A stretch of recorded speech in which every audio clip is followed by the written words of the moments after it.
Inilah Adam. Dia menghidapi penyakit gout. Cubalah Ural. Ia boleh membantu untuk mencegah pengkristalan asid urik dalam terapi gout. Ural, pengekali air kencing yang berkesan untuk gout. Assalamualaikum, anda sedang menonton Sekilas Fakta 28 Februari 2024 bersama saya, Saif Akmal.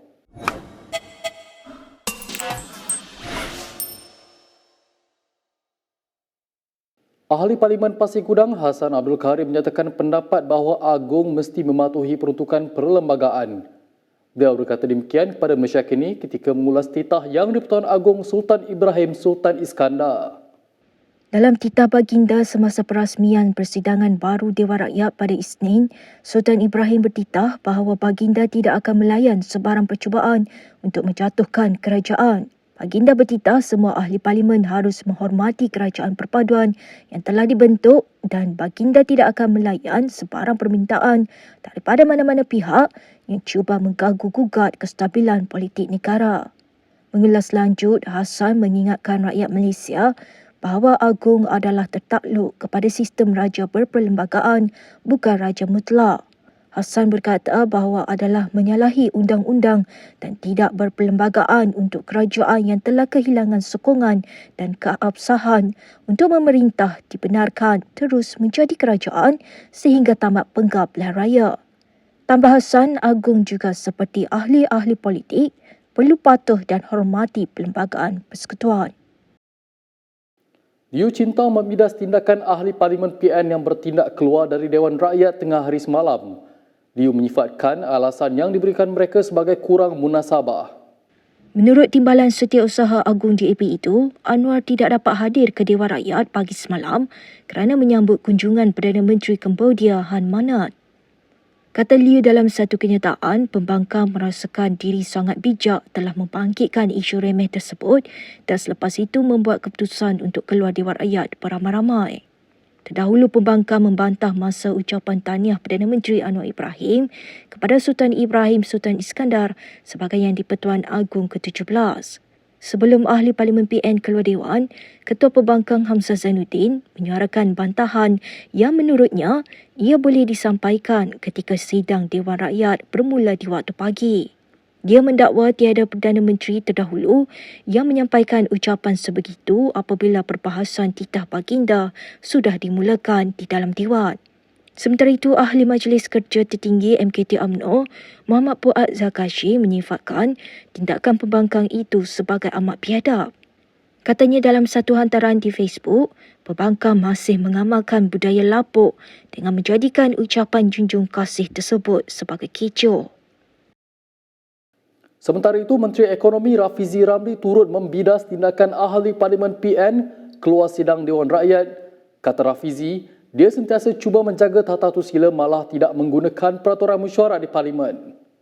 Katanya ianya apabila ahli Parlimen Ketereh Anwar Musa pada ketika itu memanggilnya ahli Parlimen Pondan dan bukannya Pandan.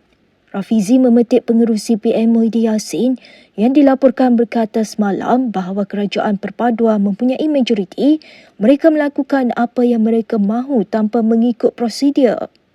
Dalam satu kenyataan hari ini, Rafizi mendakwa Muhyiddin menjadi Perdana Menteri tanpa kepastian majoriti sokongan di Parlimen dan pengerusi PN itu telah mengisytiharkan darurat serta menggantung Parlimen. Terdahulu, bantahan ahli Parlimen PN itu susulan Yang di-Pertua Dewan Rakyat Johari Abdul membenarkan Perdana Menteri Anwar Ibrahim menyampaikan penerangan sesi ucapan tahniah dan ikrar taat setia kepada Yang di-Pertuan Agong semalam.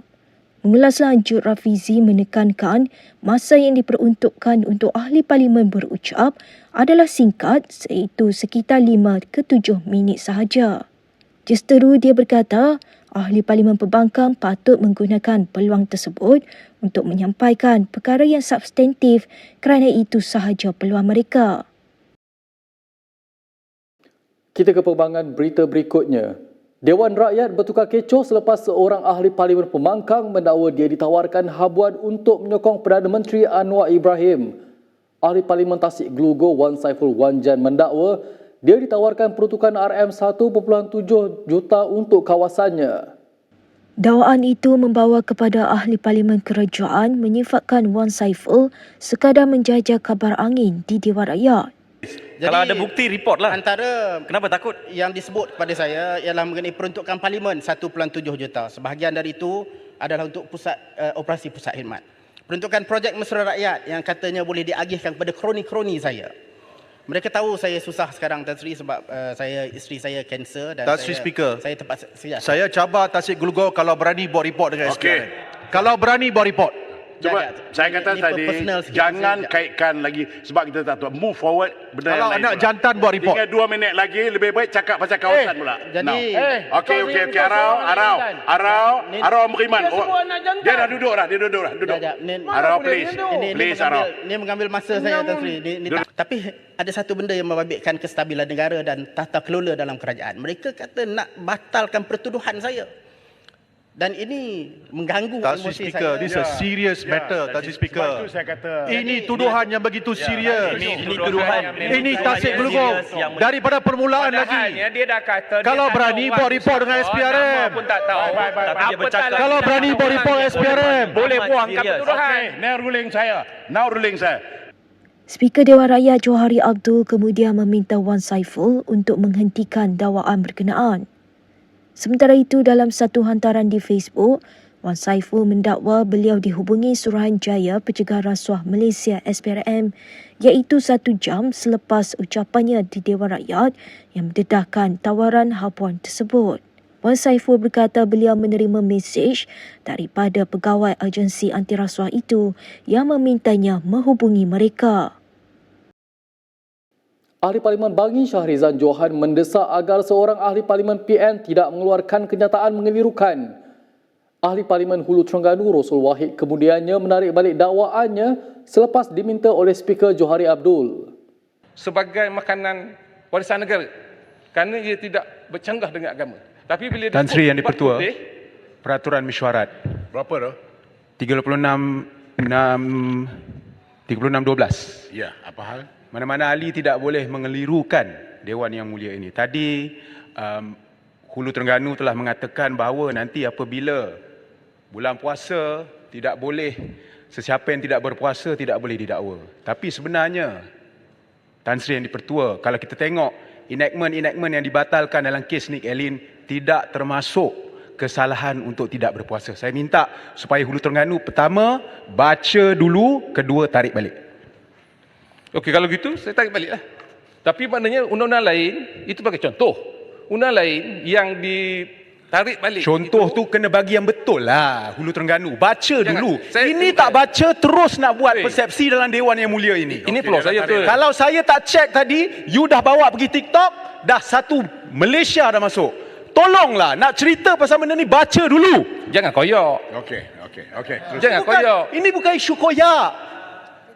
Hulu Terengganu Betul. adalah seorang Masa saya senior. betul. Masa saya. Benda ni baca dululah. Okey, bagi. Terus. Dia dah tarik diri dah tarik dah tadi. Saya dah tarik. Okey, stop it. Terdahulu, Rosul memetik keputusan Mahkamah Persekutuan yang mengisytiharkan 16 daripada 18 peruntukan dalam enakmen Kanun Jenayah Syariah dalam kurungan 1 Kelantan 2019 adalah terbatal susulan petisyen yang difalkan oleh Peguam Nick Allen Zurina Ni Abdul Rashid. Dan kemah saya juga, bulan puasa menjelang tiba. Artinya, masyarakat di Kelantan nanti, bulan puasa nanti, mereka tidak boleh lagi didakwa jika mereka tidak berpuasa. Dan satu lagi, ini membuka ruang kepada negeri-negeri lain untuk dicabar. Dan apabila dicabar, maka terbatal semua undang-undang syariah di negeri-negeri. Berita seterusnya, Menteri Kesihatan Dr. Zulkifli Ahmad menyeru semua pihak menghentikan andaian negatif terhadap cadangan pemansuhan skim pencen penjawat awam. Zulkifli memberitahu Dewan Rakyat agar mereka menunggu hasil kajian kerajaan.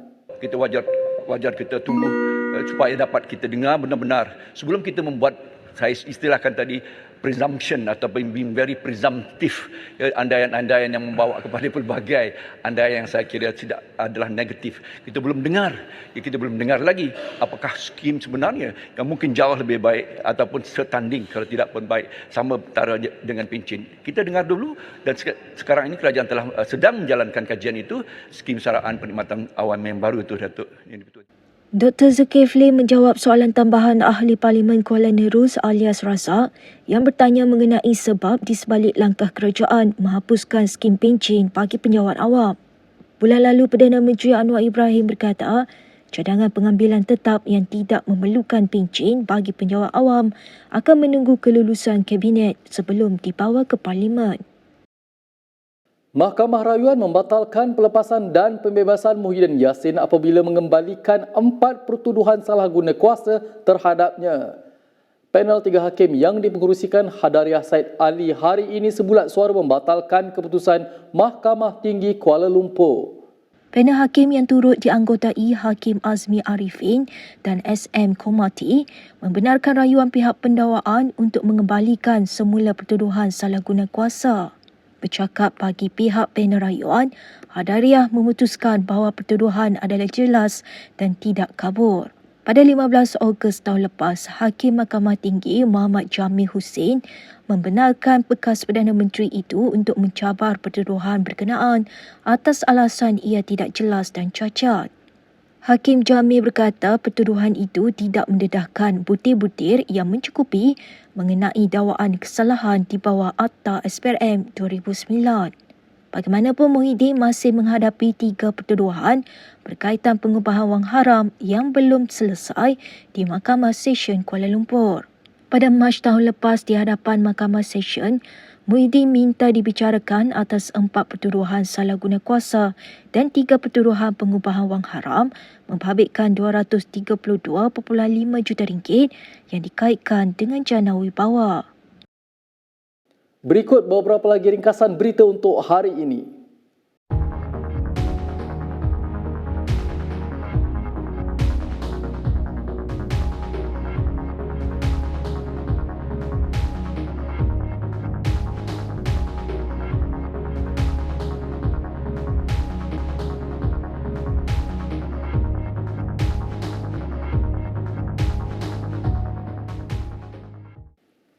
Sekian sahaja daripada saya, Saif Akmal, untuk sekilas fakta. Untuk lebih banyak berita, anda boleh melayari kinitv.com.